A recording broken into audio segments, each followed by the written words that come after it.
The little church stood quietly in the middle of the street, its windows glowing faintly with candlelight. It was a Friday night, and inside, the congregation was deep in a night vigil. Hands clapped, drums beat softly, and voices rose in worship. The pastor, a tall man with graying hair, stood at the altar, leading his flock in prayer.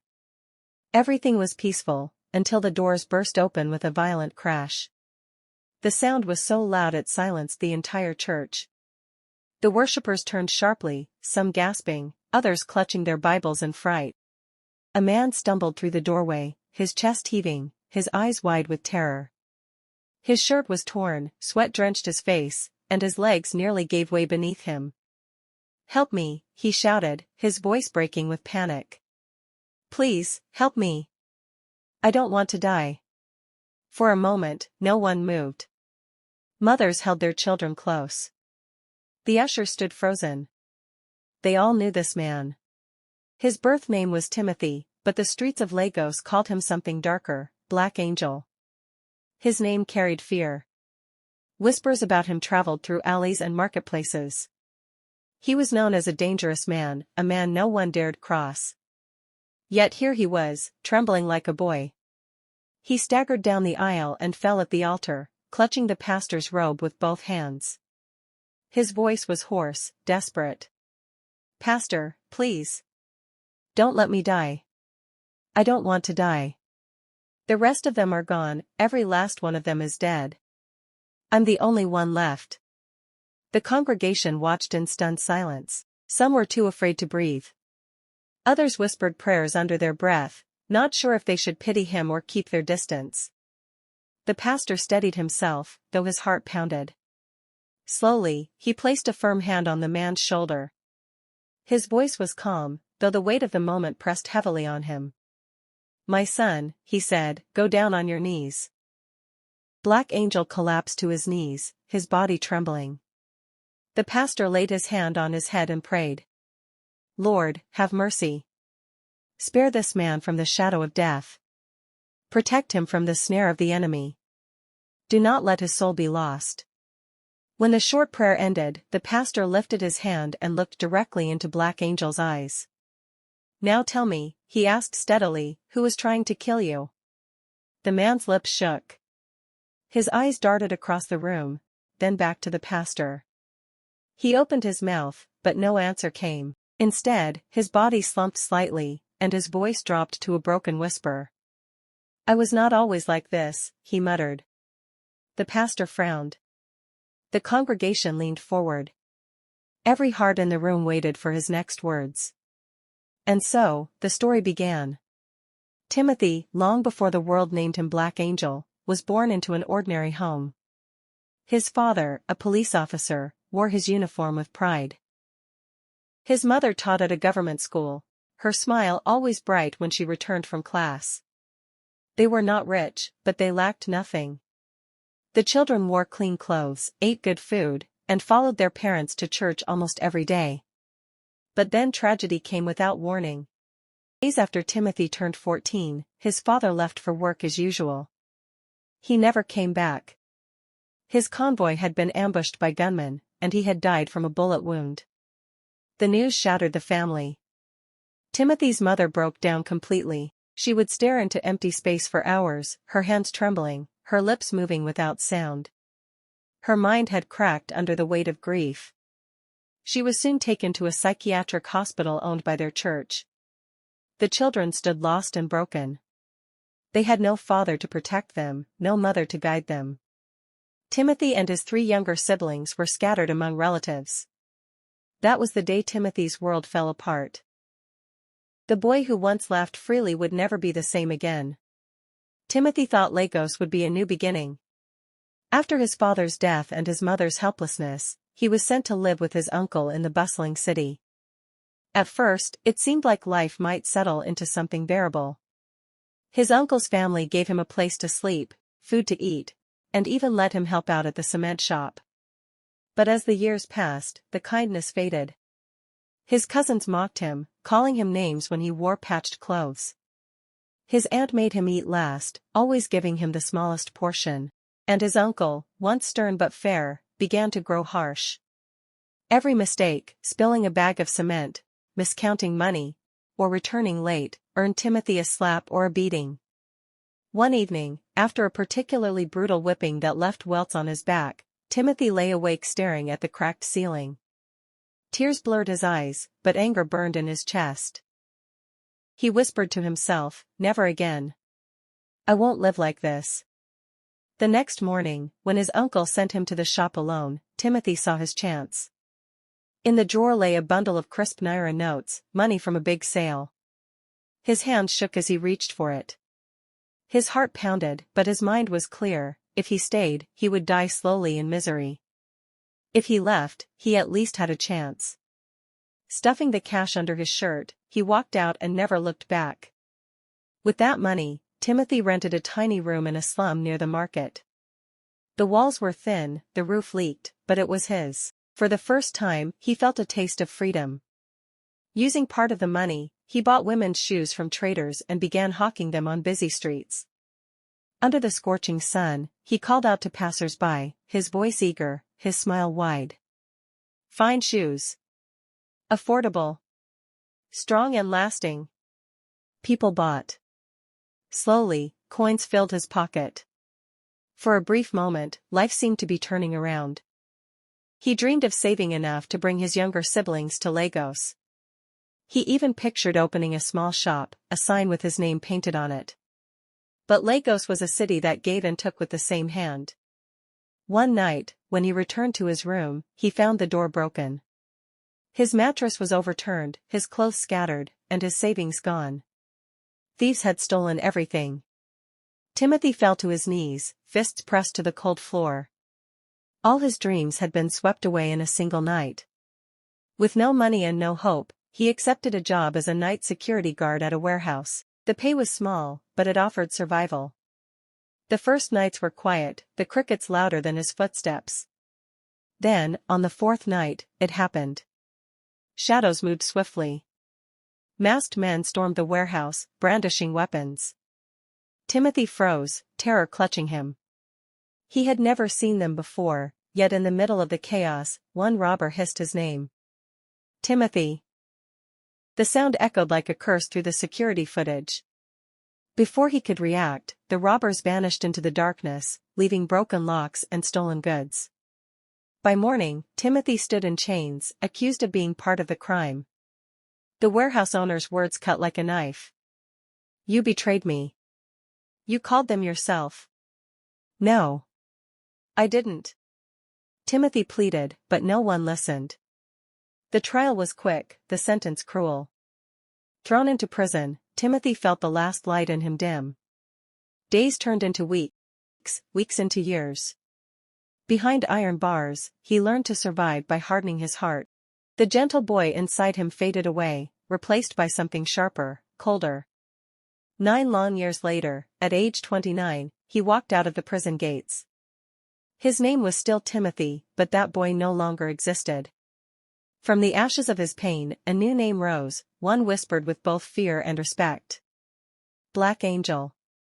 When the heavy prison gates clanged shut behind him, Timothy did not look back.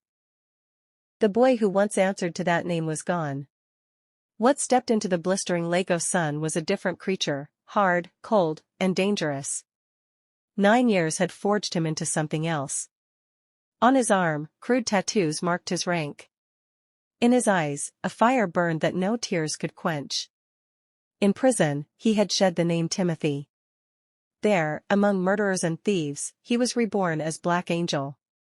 It was in those dark cells that he found brothers, the gang called Darkness. They ruled the prison with knives hidden in bread loaves and fists that could silence any rival.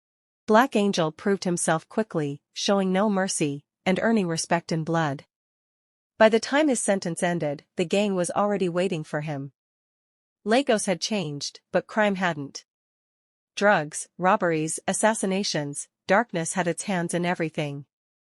Their protection came from high offices, men in suits who shook hands in daylight but fed killers in the shadows. In that web of fear, Black Angel found his place. His name carried weight on the streets. Whispers of his brutality made even the boldest men tremble. One humid night, he sat with 4 of his closest brothers in a crumbling, abandoned building. The air was thick with smoke. Bottles clinked, laughter echoed. On the cracked floor lay bags of loot from their latest job, cash, jewelry, phones, the spoils of another faceless victim. Casilla, a thick-necked brute, tossed coins in the air and laughed. Crusher, tall and lean, bragged about their next heist. Abdul Hakim lit another cigarette, his voice heavy with arrogance. Dagger sharpened a knife, his eyes glinting. And Black Angel, silent as always, drank and watched. Then, outside, a car coughed and sputtered. Headlights dimmed. The men grew quiet. Through the broken window, they saw an old sedan roll to a stop a few meters away. A frail man, perhaps in his 80s, climbed out, clutching his back as he popped the bonnet. Black Angel's lips curled into a grin. Another victim for the night, he muttered. The gang followed, moving like shadows. The old man barely noticed before they surrounded him. Please, he said, his voice trembling. My granddaughter, she's dying. I'm going to the hospital. The doctors are waiting for the money. Please, don't take the car. But they laughed at him. They ripped the watch from his wrist, the wallet from his pocket, the keys from his hand. The old man fell to his knees, begging. Crusher shoved him hard. Abdul Hakim kicked him in the ribs. Dagger struck him across the face, blood trickled down his cheek. Stand up, old fool, Casilla sneered. They left him groaning in the dust, drove off in his car, and disappeared into the night. The old man did not die immediately. Passers-by carried him to the hospital. His wounds were bound, but his heart was shattered when he learned the truth. His granddaughter had died the night before, waiting for him to return with help. If he had come earlier, the doctors could have tried. With his final breath, he whispered words that froze the air around him. The 5 who destroyed me will die one by one, in pain. None shall escape. And so, it began. 2 days later, Casilla slipped on a wet floor and cracked his skull on the pavement. He died instantly, eyes wide with terror. 2 days after that, Crusher bled out when a stray bullet from his own comrade's gun tore through his neck during a gang meeting. The curse was alive. Black Angel felt fear gnaw at his heart. For the first time in years, he could not control his hands, they trembled. Death was coming, and he knew his name was already on its list. The deaths came like clockwork. First Casilla, then Crusher, then Abdul Hakim, each falling within 2 days of the last. Only 2 remained, Black Angel and Dagger. Fear had stripped them of their swagger. Their once proud gang routines turned into sleepless nights, haunted by shadows that clung to their every step. We can't sit here and wait to die, Dagger muttered one night, his voice trembling. We need help. Real help. Together, they went to a juju priest deep in the outskirts of Lagos. The old man listened as they poured out their story. His eyes, cloudy with age, narrowed. He performed sacrifices, chanting into the fire, then handed them amulets strung with cowrie shells and red cloth. Wear these, the priest said. Death will not touch you. Relief washed over them as they left. For the first time in days, Dagger smiled. But that night, at a wild party, he drank too much, mixed it with pills, and collapsed on the floor. By morning, he was dead. The amulet still hung around his neck, powerless. When the news reached Black Angel, he ripped his own amulet off and hurled it into the river. His chest tightened. He counted the days. By his reckoning, he had less than 48 hours to live. Sleep betrayed him. Every time his eyes closed, he dreamed of death. He saw Casilla's broken skull. Crusher's neck pouring blood. Abdul Hakim's twisted body on the road. And now Dagger's lifeless face, grinning in the dark. But the worst dreams were of his family. His father in uniform, saluting before vanishing into smoke. His mother, eyes blank, staring through him as if he wasn't there. His siblings, reaching out for him but fading like mist. On the second night, unable to take it anymore, he stumbled through the streets like a madman. He burst into a small church where a night vigil was underway. And that was how Timothy, better known as Black Angel, arrived at the small church. "Please, don't let me die." The pastor, trembling but firm, placed his hand on Black Angel's head. "Let us pray." Voices rose in unison. Hymns, cries, tongues filling the air. Even those who had every reason to hate him prayed with compassion. For a moment, the fear in Black Angel's eyes flickered, replaced by something he had not felt in years: hope. The first day passed, then the second, and a third. Nothing happened. On the fourth night, Black Angel finally slept. But this time, the dream was different. He sat at a dining table in a modest home. His father was there, smiling proudly. His mother ladled soup into bowls, her laughter filling the air. His siblings joked and teased as they ate. Black Angel felt warm, whole, at peace. He never woke up. 3 days later, neighbors complained of a foul odor coming from his room. When they forced the door open, they found him lying on the bed, a faint smile frozen on his lips. Word spread quickly.